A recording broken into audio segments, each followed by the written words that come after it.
So, Katie, I invite you to close your eyes for a moment. Just taking a deep breath, really allowing yourself to arrive in your body and fully arrive in the space where you are.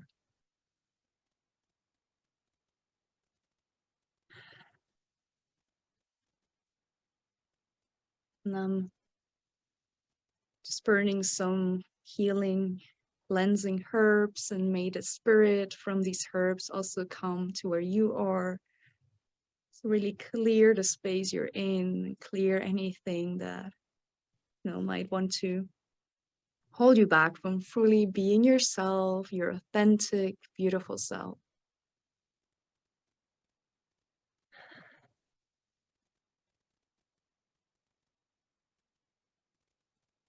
And I want to remind you that this is a space. I open the space for your voice and your story to be heard. That it might inspire and also be a guide or guidance for other people on their journey. And it's a place to be real and raw, so it doesn't need to be perfect. All I want is for your real and raw self to be here and to share from your heart. It's the space for your story to be heard, your voice to be heard. And like I said before, it's an intuitive, spontaneous place and space where it's just two old friends coming together and speak about life, about healing, about the deep inner work.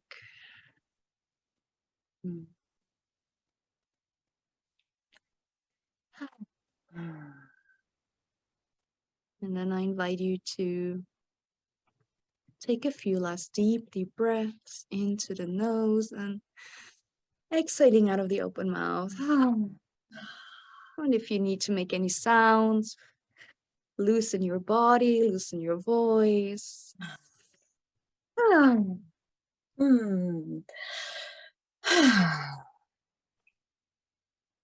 Taking one last deep breath. And then you can slowly open your eyes and come back.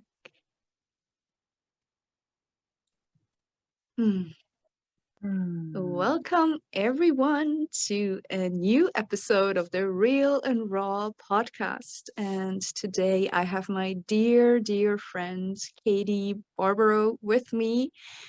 And I could not be more excited to get into this conversation and get you here on the space to share your story and that your voice is being heard. And let me just give a little introduction of Katie. So Katie is an intuitive healer and creativity doula with a background in occupational therapy, trauma-informed yoga, and improv and stand-up comedy.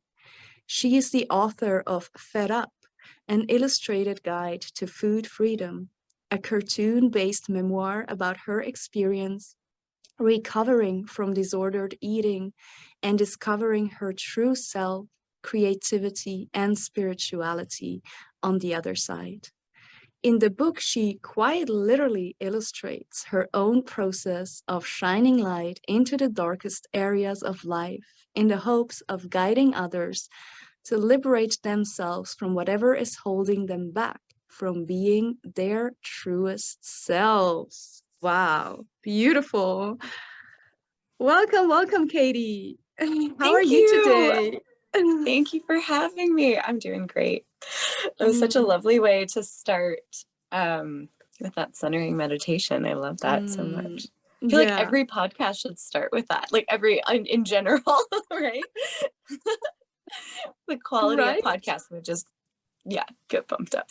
Right? Yeah, that's like how I start every time. It's like to really tune in, to get into the zone and like really arrive in the space, right? To not just be like, Yeah. oh, wow, yeah, let's get started. So yeah, I'm glad you appreciated that. Mm. For obviously the listeners, you're not going to hear that because I'm going to actually cut that out.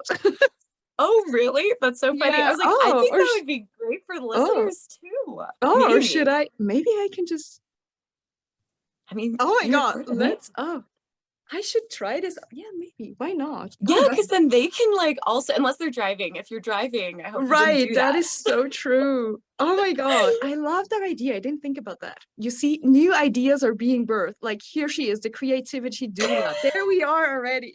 I love it so much. I love that so much. Wow. So, Katie, tell us a little bit about yourself. Who are you? Where are you? What do you do? Yes, well, thank you for that beautiful introduction. I'm physically in the world. I'm in Park City, Utah right now. I've been here for about a year and a half. Mm. Um, and that was, yeah, like the decision to come to the States was around publishing my book. I wanted to be here, and I told my partner he could pick where we lived, and he picked Park City, Utah. I'd never been here before. Um, but yeah, it's been an interesting journey in this past year and a half. I've actually become the director of this co-working space that I'm physically in right now, which Oh, is wow. cool because it has these, it's an amazing space with all these resources, but also the community um, that's here is really, yeah, it's like I didn't expect myself to ever have a job like this, but it Mm. actually is very enriching in some ways. Like, I don't know how long I'll be here doing this, but it feels like it's been a good step on my path. Mm. Beautiful. Yeah. So I've sort of taken a step away from um, doing my more like intuitive healing sessions. I still do them sometimes, but they're Yeah. like, yeah. And honestly, like I'm at this juncture where I probably want to get back to doing more of that because it feels like a more complete um, embodiment of my soul's Mm. calling. Mm.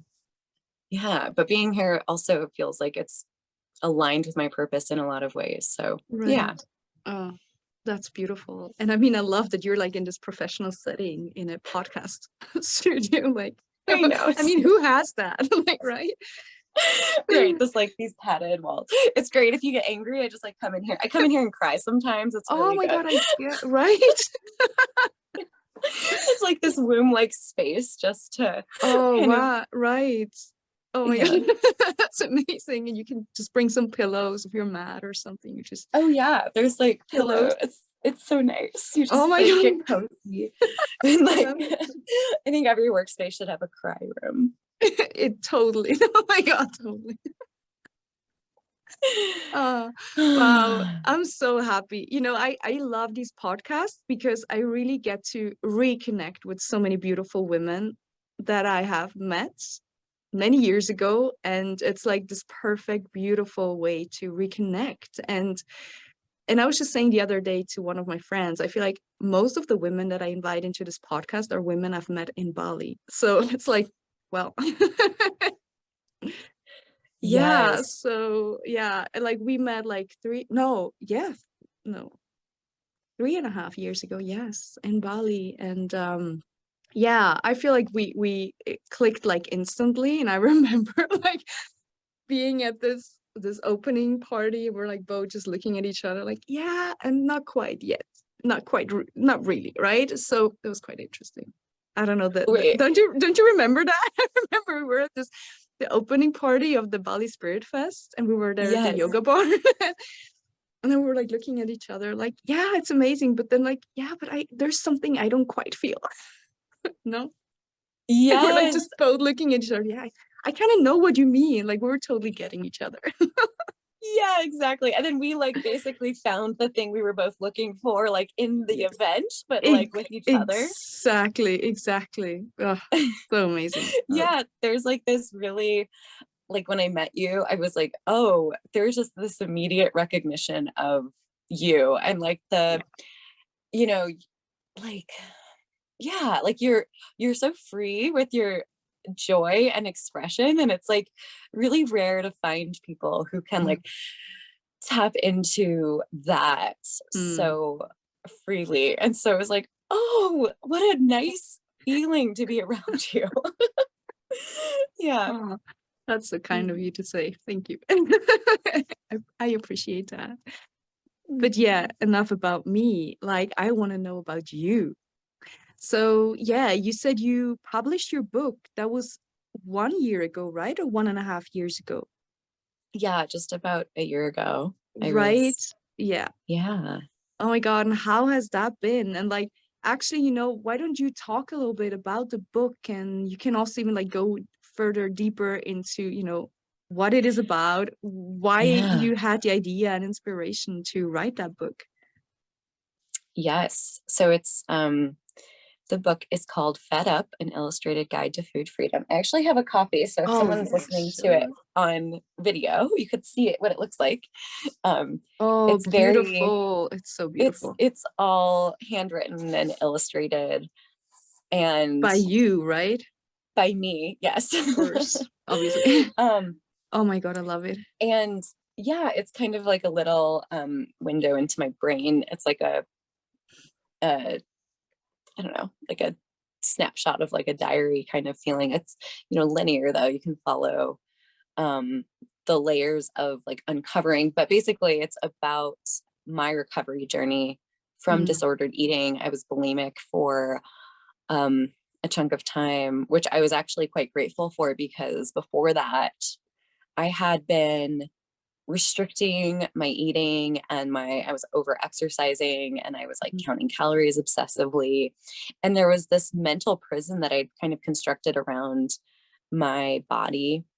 mm, And I was not aware that that was detrimental to me. It's very normalized mm, in our culture to be very obsessed with our bodies mm, and food intake, and um, trying to eat in a certain way to achieve whatever ends. And it could be like, I like to say it's not really about the behaviors themselves, but the motivation behind them. So if there's mm, inner violence in making a certain choice, even if it's a healthy choice, like I'm choosing this salad, oh, it's because like I think I'm like disgusting and I need to mm, lose 10 pounds or whatever it is. And so um the process of going through recovery and like really shining a light on every layer of my experience, um like, and every layer of my programming that was telling me to think certain ways and mm. do certain things, was super eye-opening. And um part of my recovery, I worked a oh, sorry, do you see my little I like, I did not do that. My iPad likes to affirm me sometimes. So it's like, really, yes, you're right. Exactly. It was actually so perfectly fitting. Yeah, they're like, thank you. Yeah, thanks for saying. It might happen more times. I do not control it. um, I wish it would do a heart, but I don't know how. Right? I don't think it does that on purpose. I would have to poke it. Um, but yes, so it was, yeah, I mean, it's funny, when I sat down, I felt pregnant with a book specifically related to writing this book. And I part of me felt like, okay, this solo journey that I took, on which I met you in Bali, like that was, what an enriching, amazing time of discovery. And I thought I was going to be writing a book about that. And then as I sat down to write, I realized, wait, this journey, and connecting more deeply with myself through my recovery and healing, was what enabled that journey to even happen. So I was like, this is um, the journey I need to write about first. And it was really amazing to go through this process because, speaking about bulimia specifically, I like to kind of look at the energetic significance behind the the diagnosis, right? It's not just like, oh, I hate myself. There's actually layers of it where that was my attempt to bring myself home in some ways. And it eventually worked. It was maladaptive, obviously, in the moment, but it was like this symptomatic example of like, hey, this is a mirror telling me that you are refusing to digest your life. And and you know, just recovering from it was one thing, but then actually telling the story of it and making meaning and processing the nitty gritty and like just feeling like, you know, holding myself in love in every single twist and turn of that journey was super powerful and was my process of digesting my life on a more complete level. And it's interesting because like after writing that book, I feel like I released a lot of it where that story doesn't have to live in my physical body anymore. I can actually hold it in my hands and share it with people, which I'm very happy to do. And it feels like so like, whoa, what a gift that I can just like, you know, like share that story, which feels actually really important. Like it felt the reason I was holding on to it still, it feels like, okay, I lived through this and I like so many people have experiences that are similar and like, why not, share this. But instead of having it live in my physical body, which as you know, like that's how we store like the incomplete stories and like, you know, gets stuck energetically inside of us. It's like, oh, okay, I birthed this thing and it can be, yeah, shared in this way that doesn't feel as personal every single time. Right. Yeah, and it feels like because I feel like, you know, all that we go through in life, you know, a lot of times we always talk about letting go, releasing, but in the end, it's not that. It's like it will always be a part of our lives, but like using it to create something, like to alchemize actually that shadow into gold or into an actual Yes. book. And so it's like, yeah, I can really feel like that was like, was that actually like a lot of the healing process? Or like, I mean, obviously you already had, like you were going through a lot of healing before, but do you feel like that was like the ultimate like healing process to kind of like close that chapter?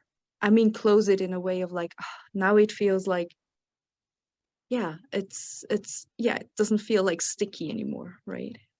Yes, that's like I love the imagery of the alchemizing, like turning the paint into gold. Right. Like it really, and I would say that on a micro level, like the healing process really did happen. Like it wasn't like I just sat down and wrote this book. Like I had been journaling about this for years and like drawing cartoons about it and like posting them on Instagram sometimes, you know, or like, and that's kind of where the idea came from a friend who was like, sounds like you need a book deal. Cause I was just like, I need to let this out more. But the processing of those experiences, you know, it doesn't mean that you would have to write a book and publish it necessarily, like to do that and let go of it. But it did require a lot of just like an alchemization. And then also I don't know if that's a word. Alchemy is probably the word. We're just making up new words. It's fine. Yeah. But yes, like, you know, even like what propelled me into that year of solo travel was also like reclaiming some of my energy from this disease and from this like, you know, huge energy suck. And then like actually asking myself, what are my values and what would I want to do with my life? Like what feels like it's next when I'm listening to my higher guidance as opposed to my disordered food brain. And so I would say like the entire process was about that alchemy. And I would also say writing this book was kind of the final push that makes it so that like because I would wake up and be like, I've got to I would have this urgency to like share this story in some ways, right? Like, or like this feeling of like, I've got to write this out. I have to like Yeah. keep a record of this. I have to like notice things and put them into words. And I don't have that kind of urgency about it anymore. Like I'm always very happy to talk about it. Like, Right. especially if I'm speaking with somebody who is in the weeds or like wants, you know, support in processing their own journey. Like Right. I actually really enjoy that. And like, but it doesn't, yeah, it doesn't feel as alive in my body, which I wasn't Right. expecting, which makes it a little hard to market, to be honest, because I was, I'm like, yeah, I'm done. I'm done talking about food and Mm, body stuff. Not in a way where it's like I can't, but I just don't have the mm, motor in that area yeah. anymore. Yeah. Wow. But that's a perfect sign of that you healed that part of yourself. Like you're not attached to that anymore. There's like no emotional um like how do you say emotional baggage anymore to that. There's like this word. Like yeah, like you don't feel like you're so emotionally oh yeah, it doesn't come right Like now, but tethered to it kind of, yeah, or like, probably. Yeah, exactly. no, So yeah. yeah, so it does sound like it's a good sign, like that you have healed from that, right? And that is amazing. And like you said before, like it doesn't mean that, when you go through something like that to alchemize it, that you need to write a book. I mean, like I think that's where actually our own medicine can come out, and like that we rediscover new geniuses of ours that have been probably deaf, and like they want to just come out, like be it through music, through singing, through writing, through dancing, like whatever it is, right? And like to just express it in a way, right? Yes. Yes, totally. And yeah, the way that I experienced that, and I talk about this really explicitly in the book, it was like my creative energy was being hijacked to be creative about how to shrink my body, how to Mm, manipulate my food intake, how to kind of like have this mad scientist calculation of like what I needed to right. do. And it was my creative energy being funneled into that disordered program, Mm, um, instead of actually just coming through in as a pure channel of creative energy. And so, yes, it is exactly like we are the medicine. This is not like you have to do what I did. It's not about that. But there is like exactly. every single person has their own potent, unique keys and codes and medicine that they Yes, have to bring forward into the world. And it is the path through which healing and alchemy occurs. And it's, exactly. yeah, Yes, it's it's so, like the wounded healer, right? It's usually like the medicine we get to share in the world is actually what we had to go through, like all the darkness we had to like go through, and like that's what we can then use and to bring healing. Yeah. And so because I yeah, I know that there are a lot of people that can actually really resonate with your own story, because I feel like it's a very common quote unquote disease. I don't really like to call it disease. Um, but like, yeah, like how did it, like, can you recall the moment it kind of like began? And when was like the turning point? Like what happened that it was like, okay, something needs to change? yes, that's a great question. Well, okay, I have two answers because I can tell you my own personal, Mm, like how it happened for me. And I will say, because this helped me to kind of conceptualize it right. and have more compassion for myself. I don't believe that individuals have this disease or disorder. It's really a cultural disease. And our Mm, our yeah. Western world, the default, it's not that everybody has this. Maybe some people grew up in really, like very wonderful, isolated communities of self-love. But there are, I would say that for the most part, this programming is pervasive in the Western world. So diet culture, that kind of assumption that there's a value in manipulating our bodies in one way or another, in exercising with the purpose of manipulating the shape of our bodies, and eating in a way with with an at least part of the motivation being to control the size and shape of our bodies. And then also on top of that, internalized fat phobia, which even if you're not actively or consciously directing that towards other people who appear to be overweight or fat, like the word fat, basically the word fat being a dirty word is the problem in fat phobia. So like if I hold that belief that like, oh, something's wrong if someone's fat or if I'm fat, like that's the seed of fat phobia that is super insidious, because there's so many like logical explanations for why it's okay to shame fat people, even internally, just in the beliefs that we hold. And so, because there's like all of these, I mean, I really go into this in the book, but I mean, it's like, I think it's really important to contextualize this on a societal, cultural level, because it's not anyone's fault that they inherit this. However, if we possess these beliefs, programs, identity structures, it is our responsibility to emerge through that in purity and love and clarity and, connecting more deeply to who we are. And that's just part of our path in kind of shedding all of the parts of ourselves that are not us. Right. And so just starting there, because I feel like it's an invitation. It's an invitation to say, like, even if you don't have an eating disorder, and for me, not having had an eating disorder according to the DSM-5 or whatever diagnostic criteria exist for eating disorders, also made me feel like I wasn't sick enough to address it. Like it wasn't a problem big enough to look at. And when I feel like when people are at that level of like, it's manageable, it's just how I do things, like there's so much more freedom available that isn't actually like maximized or something like that. Like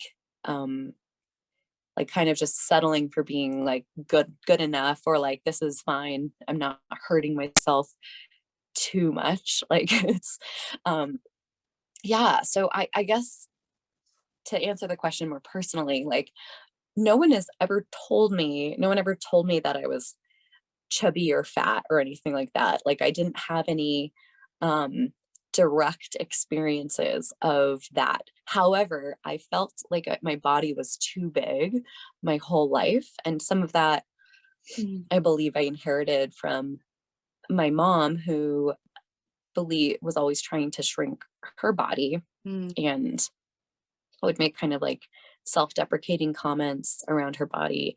And she would always reassure me when I felt that way about my body, but I didn't really believe her because, kids do what you do, not what you say. It's not like, so it started when I was very young, just wanting, like I would fantasize about growing up and just eating cucumbers. Like, man, when I'm a grown up, I can eat whatever I want. I don't have to can't wait to grow up so I can have an eating disorder, basically. Like I didn't really, it was wild. So it didn't start really when I was younger, but I had the thought patterns that were very much there from an early age. And then I was in college when I started, my little brother is a personal trainer, and I was like, okay, Bruno, tell me how I can lose weight. Like, just tell me, give me the math, give me the like, tell me exactly what to eat, tell me Wow. how much to work out, all the stuff. And he was like, okay.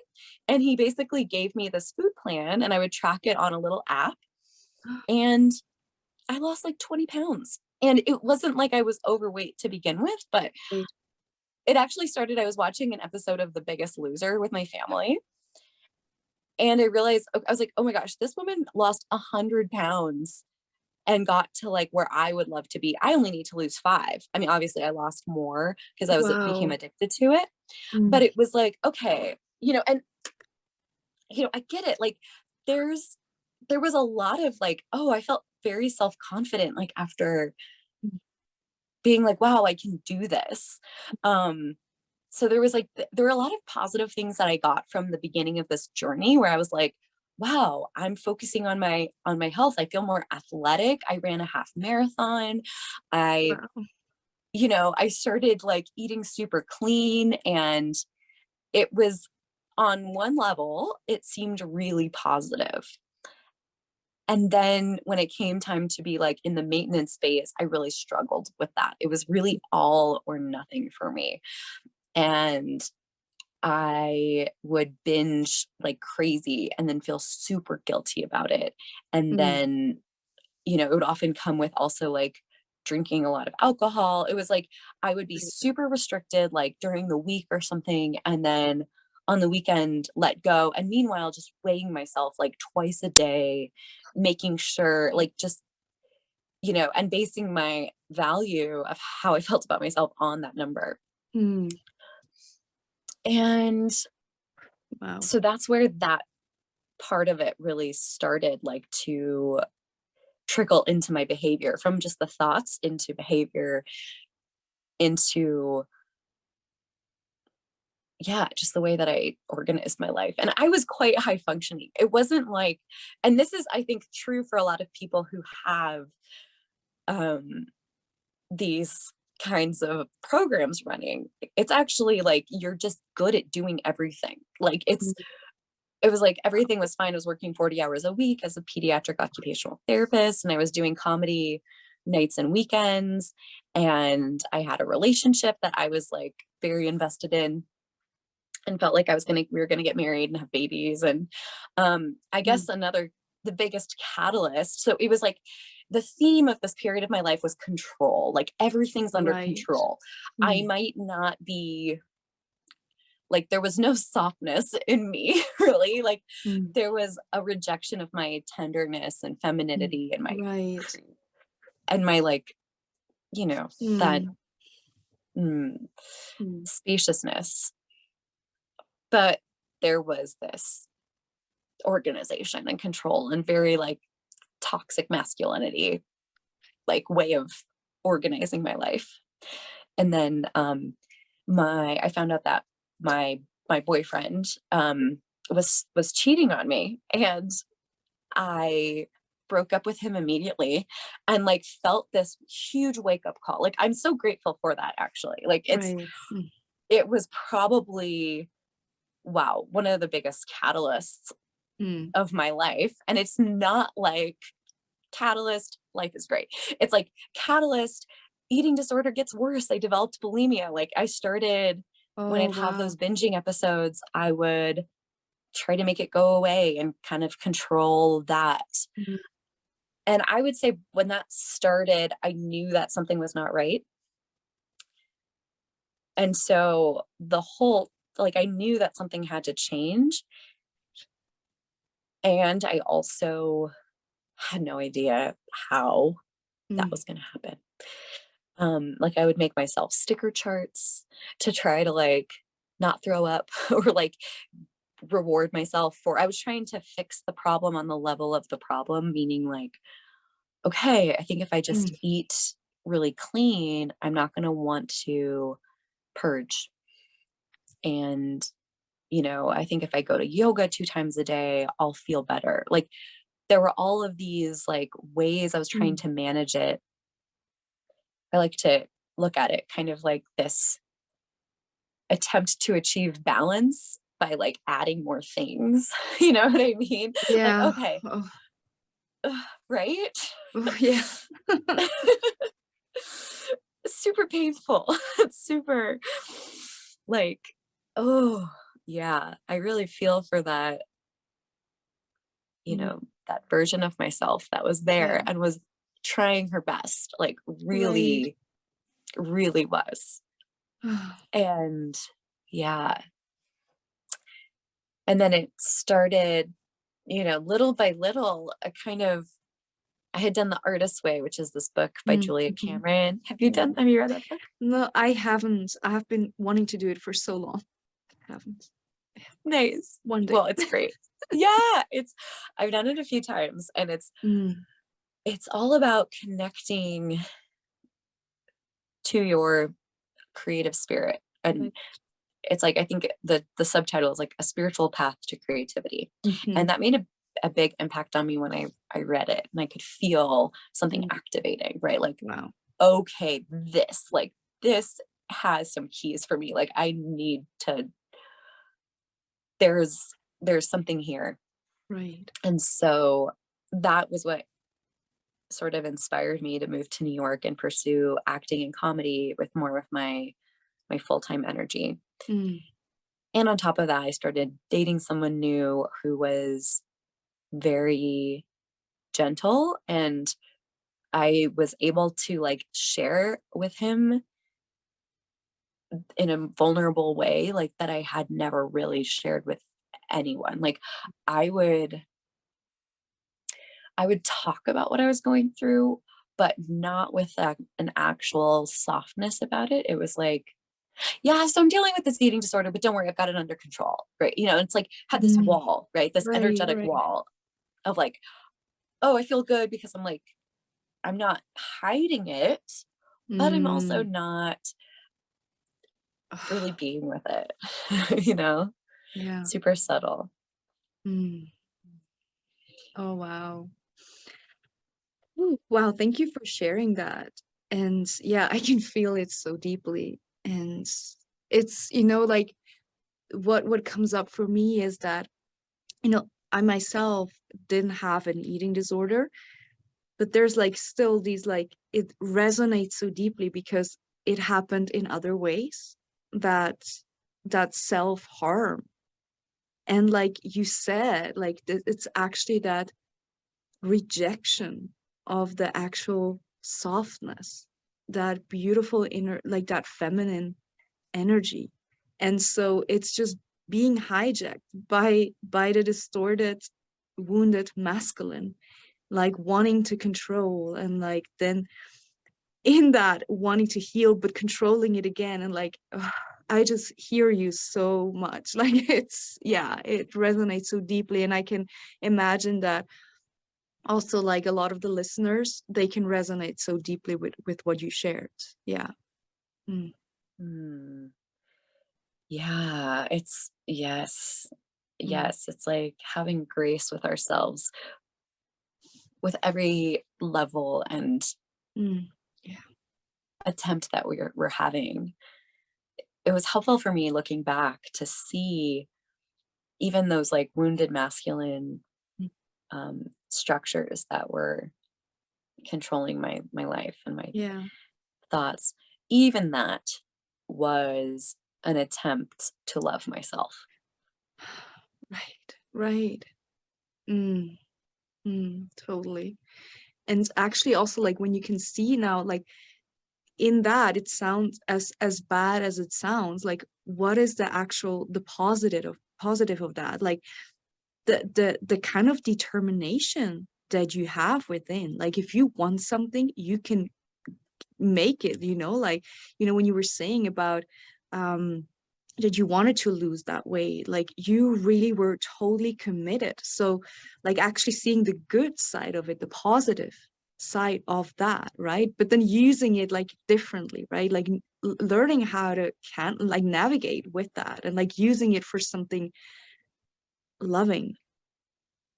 Yes. Yes. It's like the way that I like to hold it or hold my direction is like I'm always open Mm, to finding a truer truth. mm, Um, but I'm committing to, I guess, like the truth or what feels true. And, in certain moments, it was that disordered patterning and that felt true. Right. And Right. then there was the emerging awareness that there's something else. And like, this is not, you do not want this to be your whole life. Right. And, Yeah. and it doesn't necessarily mean that I like always knew the truth that I was jumping to, but I needed to jump off of that platform wherever I was that was like circulating around a certain, yeah. Right. Hmm. And tell us a little bit more about then actually that when you did jump to the other Yeah. place. Yeah. So one jump was like moving to New York and doing that. Right. And I started a blog called Katie B Takes a Leap. And that was like Oh, I love that. I know. So it really felt, I was like, okay. One of my favorite quotes in the Artist's Way book was leap and the net will appear. And Yeah. it's such a beautiful guidepost. And so, yeah, there was like this, I felt this like new energy and like, I wasn't in that food and body obsession as much, but I was also still, there were vestiges of it. It wasn't like it was Right. clear, but I wasn't self-harming actively, Right. and at first. And then I had a really stressful week and I relapsed and I was like, Mm. okay, so I've been in denial that this is still in the background here. And honestly, by some miracle, I was writing jokes with a friend. We were just talking about our stand-up material.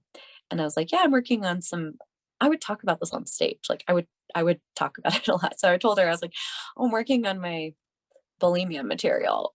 And she was like, oh my gosh. Sorry. She was like, oh my gosh, are you in OA? And I had no idea what that was. I was like, Right. what is OA? And she's like, I'm in OA. It's like Overeaters Anonymous. So it's kind of like Alcoholics Anonymous, but for Oh, people right. who struggle with overeating. And it's not just about it's basically struggle with having a tenuous relationship with food. Right. Right. And um and when she said that, because I was in this like relapse phase and I was actively looking for programs and they were all like so expensive. And I'm like, ugh, I guess like Right. I always have this like really stubborn like inner voice that I'm like, ugh, I really need to like trust who I'm working with. Otherwise, I'm not gonna do it and I'm gonna feel like someone else is trying to, it was a control thing still probably, but it was like Mm. I wasn't ready to surrender on that huge level yet. But I was like, okay, I can do this. Like, wow, Katie, like you just asked the universe for like, can I go into recovery, but like for free? It was like, I was just like, I don't really want to take like a month out of my life to go to rehab right now, even though like that probably is a really wonderful path for some people and could have been great for me. But it was just like, oh, when I heard that, I was like, okay, this sounds scary, but I'm gonna do it. Like Oh, wow. I'm gonna start going to these meetings. And yeah, so for several months I would go to meetings. The first meeting I went to, there was this woman who'd been in that room for a year and she was sharing her story about she had been bulimic and her fiance at the time was like, I cannot watch you kill yourself like this. And she started coming to OA and she was sober or abstinent from that behavior for a year. And she was like about to get married and she was feeling this like, I could just feel the genuine gratitude. That's really what I felt in the rooms, was like this gratitude for life. And it's like, wow, okay, there's something more than these rigid behaviors that I've been like holding on to. Right. There's, you know, and I didn't really, and they all talked about like trusting in your higher power. And I didn't, I knew what they were talking about. And I was also like, wow, I have a wounded relationship with God from my Right. Catholic upbringing, but I'm also aware that Mm. that doesn't feel totally correct either. And, I kept being in the rooms. I was looking for a sponsor, again, not wanting to surrender control and have a sponsor that I was working with for a long time. And then again, I had a relapse that just brought me back to my own powerlessness. And it's not my powerlessness, like my being isn't powerless, but Right. that program is Mm. Right. absolutely powerless. Mm. And so that was every time I relapsed, it was like, okay, wow, I needed this humbling Right. experience to Right. like have the willingness, and the willingness is really the key, Mm. to find your own willingness to um, surrender more deeply, and again, the surrender is the self surrendering to the Mm. higher self.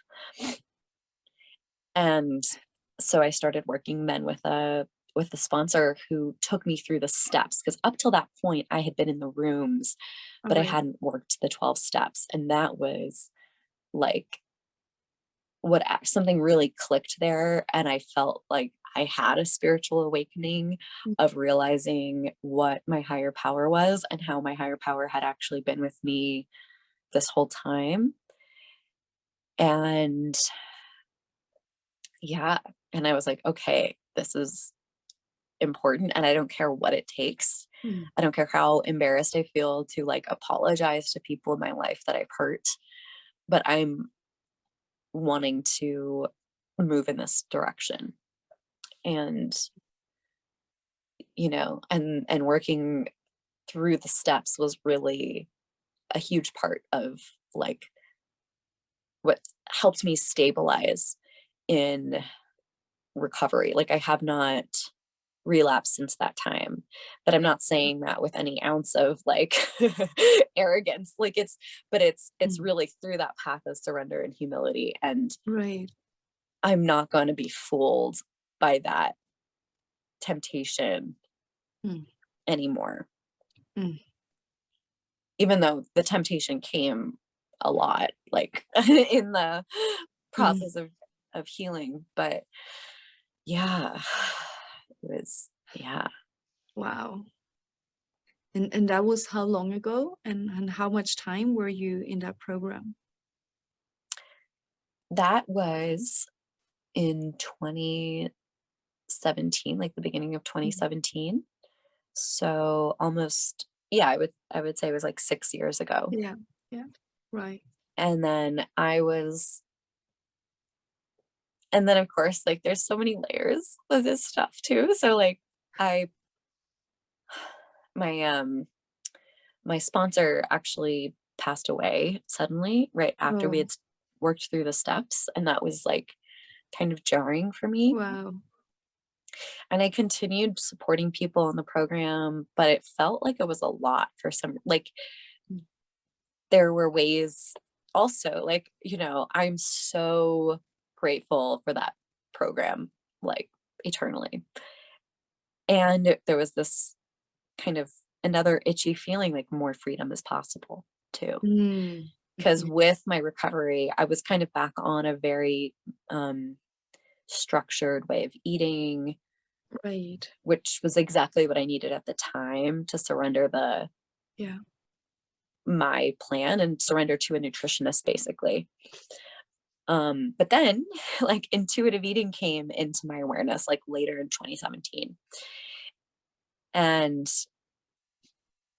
so it's probably in OA like really regularly for a little over a year, and then kind of less regularly for the following year. And I was really diving into intuitive eating, and the principles around that. Like, okay, like this idea of coming into trusting my body Mm. as the wisdom keeper.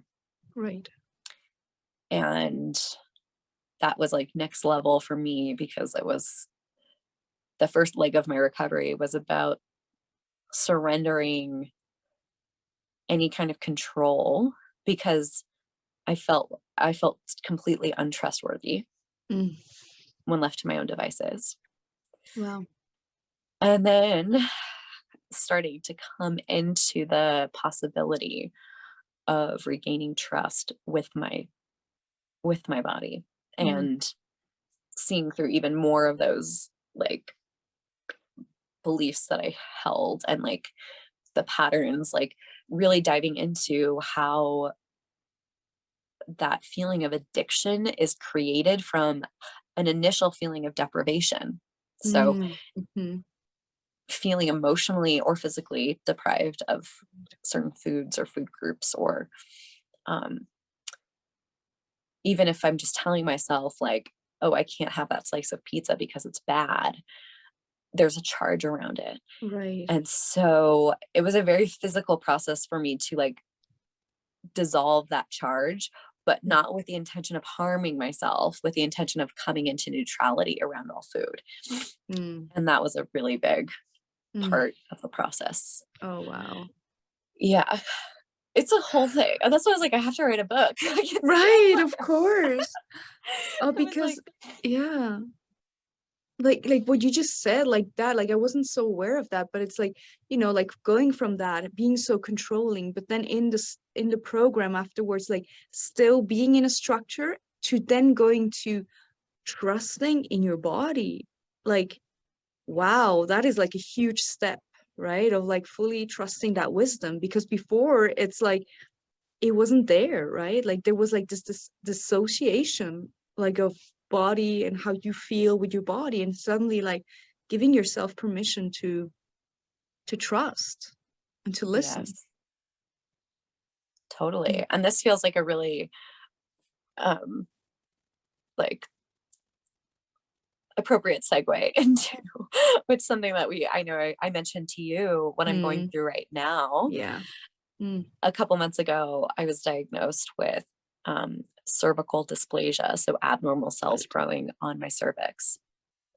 And the healing process for that, I mean, it's essentially another message from my body saying, hey, like listen a little deeper, like sink Mm, a little bit deeper into right. your like who you are. And um yeah, and it's sort of taking this, it's not like, there's this temptation of the mind like, oh man, like I've been through this already. But it's Right. just like, oh no, there's just more. There's just an Right. infinite amount of more. And anytime you think you're done, like that's when you're furthest away from me, you know. Exactly, exactly. So I'm Ugh, like, great, thank you for the humbling message. Like, and yeah, so it just it feels like an extension of this, like trusting in my body's wisdom. Like there's right. probably ways that I've been holding, especially around sexuality and around,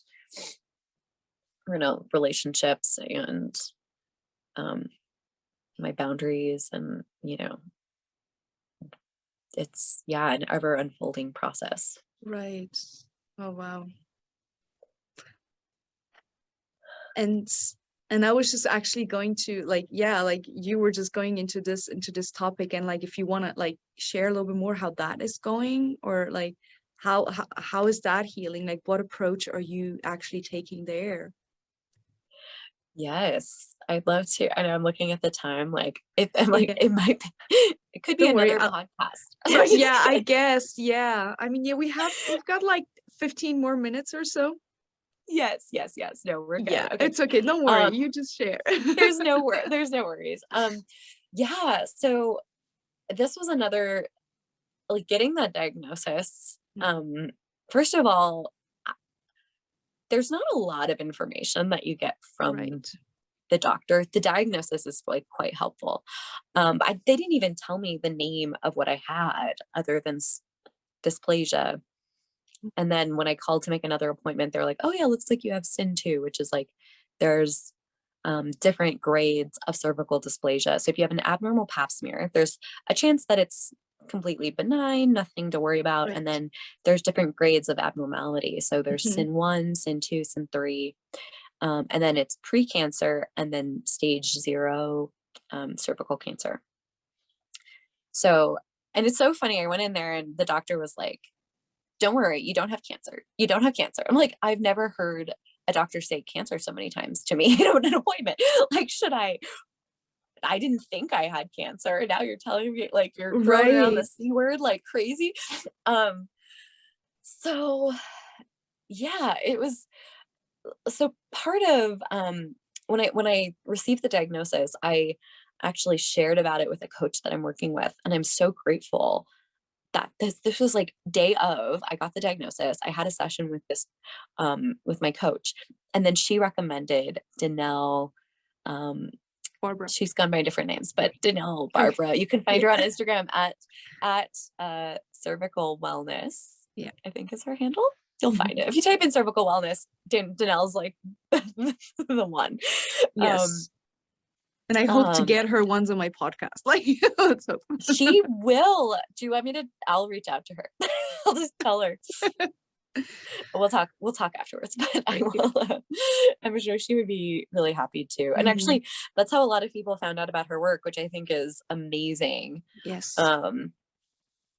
Just spreading this, talking about this is such a big deal. It's such a big deal because no one ever taught me about this part about, like, I knew I would get pap smears, but I didn't know what even that was, and like what the cervix was. And like, so a huge part of this is just educating myself about my womb and my cervix, my body. And yeah. And so at this stage of the diagnosis, the Western medical system, it advises to like have surgery. Basically, it's called a LEAP procedure. You just chop off their heads, like chop off the face of your cervix or some cells on it. And the fact, maybe sometimes that is like, that's maybe the right intervention for some people in some circumstances. It's not like that's wrong. It's amazing that we have the tools and technology of Western medicine, but it's very much what I've learned. It's called allopathic healing. So it's like focused on a certain part of the body instead of the whole system, and the self-generative and regenerative ability of the body to heal and to come into coherence. And so what I really loved from Danelle's approach, and what I'm grateful for, is she had a program starting like the week after, miraculously, and it's her last time doing this kind of cohort. I was like, okay, this is too perfect. Like, what? So yeah, just essentially the focus that I've had in this healing process is like focusing on my body's ability to heal and regenerate healthy cells, and doing some lifestyle changes. One thing, I mean, along the lines of this conversation, making lifestyle changes around food is like, wow, this is full circle to be like, yes, okay, I'm really going to actively avoid certain things. Again, reaffirming thumbs up. I love it. I love it. Thumbs up. Thumbs up. Thank you so much. It's wow. It's like very full circle to be like, totally, to be coming from a different place and making these shifts. And I'm still not like, having a restrictive diet really doesn't resonate with me. Yeah. And I'm still trying to I like to focus on adding things that are really nourishing for my body. And like, I've been taking a lot of supplements, but then there's a whole other piece where it comes to like connecting with my maternal lineage, opening up to heal some wounds that I've inherited ancestrally or from past lives. There's so much collective healing that's happening in the womb, as you know. And it's like, okay. I think one of the biggest things is like not settling for diminishing my voice, because it's almost like this diagnosis has brought into my awareness, like, that my physical health depends on expressing my truth. And this has come out in like if there's like a rupture in my communication with my partner, like, there's so many instances where I would just kind of brush it under the rug, like, okay, I'm not going to Right. try. It feels like an uphill battle to try to actually communicate my needs or my truth or what I was trying to express. And I'm like, okay, actually, no, this is the most important thing. I as much as I need to cry or to like take space or to articulate, like, it's worth it to get to the bottom of Mm. what is here. Yes. Yes. And yeah. Mm. So that's where I'm Wow. at right now. Wow. And it's like what you said before, especially the womb. Once you go there, it's like opening Pandora's box. It's like, oh wow, look what we've got there. And it's like what you said, it's like not just from this lifetimes, it's from lifetimes before, it's from our ancestral lineage. It's like there, it's all right there. And you, like you just so beautifully said, it's like, your voice. It's also like directly connected, your womb to your voice. And as long as we are not able to open and share our truth, and like the more we go and heal our womb, the more we awaken our womb, the more we can awaken our voice. And it's just like it just goes hand in hand. And yeah, wow, I'm so sorry to hear that you had that diagnosis, but at the same time I'm grateful that you are going onto this journey, because it's like a journey into like a whole other, wow, dimension of healing and of embodiment and of just freedom. Mm. Yes, yes, that's exactly how I feel. I'm like, oh, this is my path. It's like there's not really a good or bad Mm. associated with it. It's like, Right, okay, thank you for showing me what's right, next. right, totally. And I Mm. also love Darnell's approach to food. And I so resonate with how she calls it devotional eating and cooking. And this is exactly how I connect to food. And it's like, I feel like that is might be for you also like a complete different layer and approach to healing that, and to actually, like there's, yeah, I'm super passionate about food. So like, Yes, yes, I'm so, yeah, this is exactly the way I cook, the way I eat. And like, so yeah, I can imagine that it can be also like difficult or challenging, but I believe that it can be like the absolute way to like heal that and like have this very healthy relationship to food. totally. Yes. Yeah, she calls it devotional cooking, vital living, like, and Right. we talked a lot about like tending to the hearth, and that's something that Mm. also culturally is sort of lost. Like, there is no Right. hearth or like physical fire in the kitchen, but there's this power in embodying the nurturer in us and nurturing ourselves. Right. And then also, like, our intention really does have the power to like structure the water in our food. Like, you've probably seen those, the experiments with different water jars and that Right. create By crystalline Emoto, right? structures. Yeah. What's that? Dr. Emoto, isn't he? Yes, yes, Dr. Emoto, thank you. Yes, and he basically put different words on Yes. jars and would look at them and maybe say the word every day or whatever it was. And the really high vibe words created these beautiful crystalline structures and was highly structured water, which is Mm. really good for us. And then Yes. the ones that are negative are kind of asymmetrical, distorted, like Hmm. not as, um, yeah, beautiful. And so, like our food and our bodies are like made of water. And so our intention that we infuse into the process of cooking or just into Exactly. our gratitude as we're eating. And yeah, it is a totally like different next level Mm, thing. mm. It's so, yeah. And then eating with all the senses as well. Like I had a friend of mine, I like probably early into this journey of like watching what I was eating again, there was this amazing looking pumpkin bread that was like free pastries that were just like on the counter here at work. And it was like, oh, like without thinking, because I would normally just have some, I cut myself a piece and then I was like, oh no, I can't eat it. But we did this amazing process with a friend of mine who's like, you can try to just experience it through your other senses. So I was like smelling it and like touching it Mm, and looking at the little exactly. like morsels. And I was Mm. like, wow, it feels like I ate that. Like I ate Oh it my with my, gosh.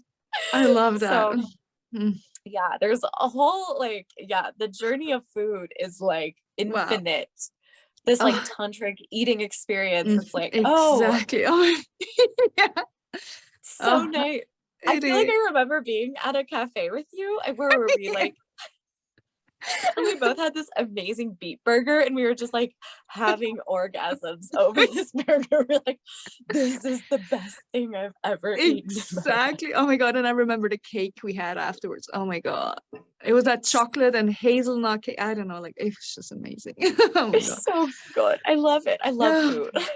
Oh my God, me too. Oh, like for me, food literally is ceremony. It's like it's a ritual. And I mean, for people who know me, like you have eaten with me, so you know how I eat. And it's just like people always make fun of me because I so enjoy eating. I'm like making the sounds and like it is like orgasmic. I'm like, Yeah. oh my God, there's nothing I enjoy more than eating. I mean, of course I do, but like eating is one of the like yeah, big ones. I That love is it. amazing. Mm. I love it. Oh, wow. Now It's I'm like getting full hungry. circle. Yeah, I know. Yeah, exactly. Me too. Oh my God. Oh, and I would like to have a burger actually. You're speaking of burgers. Oh my God. Nice juicy burger with caramelized onions. Uh, okay. Yes. Oh, I'm yes. gonna stop right here. But I actually wanted to, because we're also like actually coming to the end of the podcast.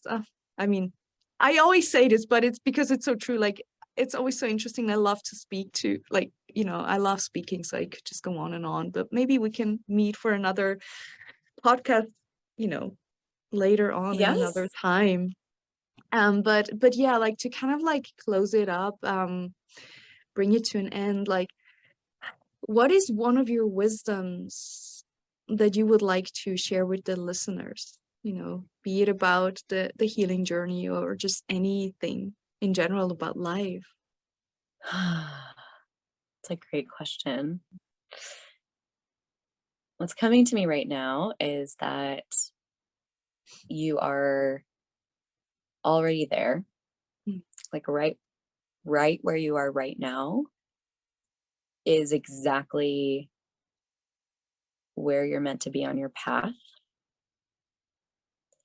And even if there's discomfort and pain or a feeling of like uncertainty, there's this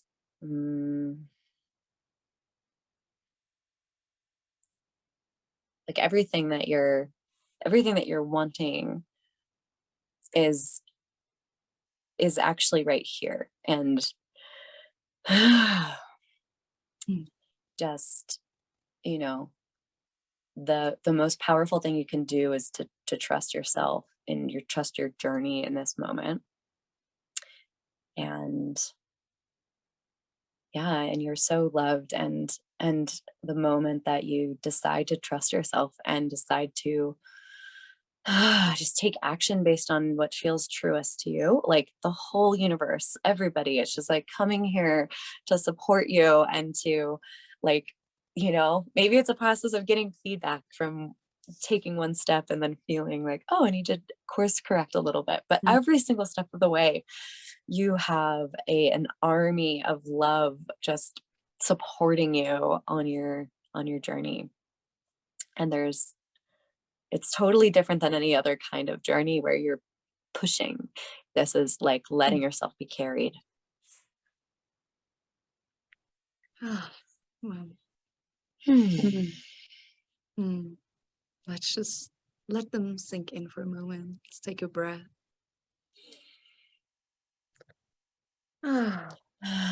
Wow. Thank you so much, Katie, for these words and for sharing your story. And tell us also, how can we find you and how can we find your book? Sure. On Instagram, you can find my personal account is at Katie Barb, KatieBarb. And my book account is at The Fed Up Book. And the website for the book is The Fed Up. So thefedupbook.com. And you can order it on Amazon or on my publisher's website. Yeah. And I'm always very, like, I love to connect with people around this or around any topic, really. So please feel free to DM me or anything if something resonated. Yeah. Thank you. I'm Yeah, really and just grateful to about be that, here. like, do you also offer like sessions or something around this topic, or yeah? Yeah, that's a really good question. I do offer coaching sessions or containers. It's usually based on, I don't really advertise them, but I do offer. So if you're interested in working together, yeah, send me a DM and it can kind of be, sometimes it's like a one-off session. Like I need to just like get clarity, like a clarity call. And sometimes I will set up like a longer term coaching container for like more accountability and, Right. yeah. So I'm really open to exploring that. And yes. Beautiful. So yeah, if you want to get in touch with Katie, I'll link your Instagram and your website. I mean the book website on the description so they can find you easily. Yay. Yay. Amazing. So So wonderful. thank you so much for being here. It's been so amazing to reconnect with you in this way. And I'll speak to you all soon. And thank you all for listening. And see you in another episode. Bye-bye. Bye.